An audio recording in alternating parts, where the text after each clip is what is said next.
আসসালামু আলাইকুম গাইস। তো আজকে আমি মাস্টার শেফ না, আজকে আমি পেয়ারা শেফ। এই তো 3টে পেয়ারা দেখতে পাচ্ছেন। আজকে এই 3টে পেয়ারা কিন্তু 5 মিনিট পর জিহ্বার ভিতরে একদম ঝড় তুলবে। তো এই 3টে পেয়ারাকে আমরা আজকে খুব ভালোভাবে মাপবো, যার জন্য পেয়ারাটার আমি প্রথমে পেছনটা কেটে নিচ্ছি, এরপর সামনের দিকটা কেটে নেব। এই তো এটার কেটে নিলাম, তারপরে এটারও আমি ঠিক সেমভাবে পেছন দিকটা কেটে নেব। পেছন দিকটা কাটার পর তারপর এটার আমি সামনের দিকটা কাটবো। একটু পেয়ারাটা বলতে গেলে একটু কুচি আছে, অতটা ইয়ে না। আর এদিকে এটারও বড় যে পেয়ারাটা, দাসের পেয়ারাটা, সেটার মুখটা কাটার পরে ভাই আমার একদম মনটা খারাপ হয়ে গেছে, কারণ এত বড় একটা পেয়ারা পুরোটাইতে পোকা ধরে আছে। সে আল্লাহর এটা খাওয়ার জন্য আমি পেরে নিয়ে আসলাম গাছ থেকে, একদম ফ্রেশ পেয়ারা, কিন্তু এরকম একটা অবস্থা হবে আমি কখনো ভাবতে পারিনি। তো যাই হোক, এটা এই পেয়ারাটার এখন যে এটা আছে এটা আমি এখন ফেলে দেবো, কারণ ওটা তো আর নেওয়া যাবে না।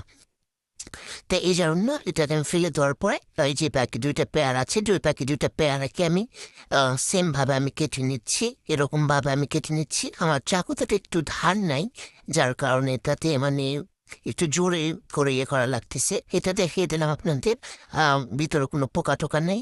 তা এরকমভাবে আমি কেটে নিচ্ছি, যেরকমভাবে মাখাওয়ালারা পেয়ারাটা কেটে নেয় ঠিক সেমভাবে কেটে নিচ্ছি। আর এদিকে পেয়ারাটা মনে মনে মনে ভাবছে, ভাই আমার কি অপরাধ ছিল যে আমাকে এরকমভাবে তুমি কষ্ট দিচ্ছ?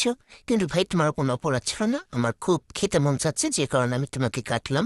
তারপর কাটা শেষ, এবার আমি এটাকে আমি প্লেটে তুলে নেব, এবং এটাকে প্লেটে তুলে নেওয়ার পর এটার আসল কাজ স্টার্ট হবে। এবার আমি এটার ভিতরে দিচ্ছি সরিষার তেল, মানে মাস্টার অয়েল। যেরকম সরিষার তেল বলা যাবে না, মাস্টার অয়েল দিয়ে দিলাম। মাস্টার অয়েল দেওয়ার পর এর ভিতরে আমি দিয়ে দিচ্ছি একটু সল্ট, মানে লবণ। এবার আমি দিয়ে দিচ্ছি একটু সল্ট, একটু দিয়ে আর একটু দিয়ে দিলাম, মানে সল্টের পরিমাণটা একটু বেশি পড়েছে। এরপরে দিয়ে দিচ্ছি চিলি, মানে আহ, মরিচ মরিচ দিয়ে দিলাম, মরিচের গুঁড়া। তারপর আমি দিয়ে দিচ্ছি সুগার, মানে চিনি। তা চিনির ভিতরে কোনো প্রকারের চামচ ছিল না, যে কারণে আমার হাতটাকে চামচ বানানো হলো।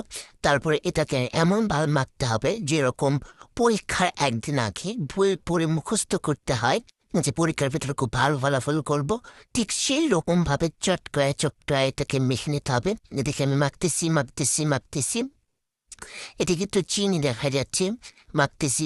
আমার দেখে জিভে প্রায় পানি চলে আসছে। একটু দেখেন কালারটা কিরকম আসছে। তারপর আমি একটু এর ভিতরে আবার মরিচ দিয়ে দিলাম, কারণ একটু আমি চেখে দেখলাম, কারণ ঠিক পরিমাণে ঝালটা হয় নাই। তাই সেই জন্য আমি আর একটু মরিচ দিয়ে নিলাম। মরিচ দেওয়ার পর আমি এটাকে একটু চেখে দেখছি।